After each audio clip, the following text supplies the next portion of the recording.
Advanced revenue management roles and permissions. All right, so here we are, ARM003.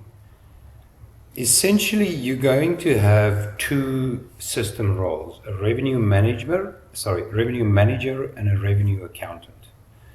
All right, so let's go, and you'll see there's the suite answer, shows you the list of permissions and how they differ. And when you go and look at your manage roles, you go set up user roles, manage roles, and then you get this list. Now, there you can see there they are, revenue accountant and revenue manager. Now, if I use the function for show role differences,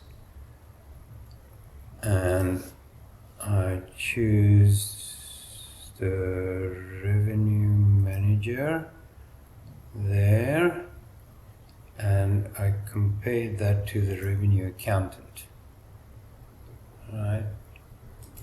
And I show everything, not just differences, right? And then I'm going to get a full list, not just the specific revenue permission. So this is then a list of everything. So you've got to then go and look there if this makes sense. To be 100% honest, in my experience with NetSuite out-of-box roles, they are very ordinary.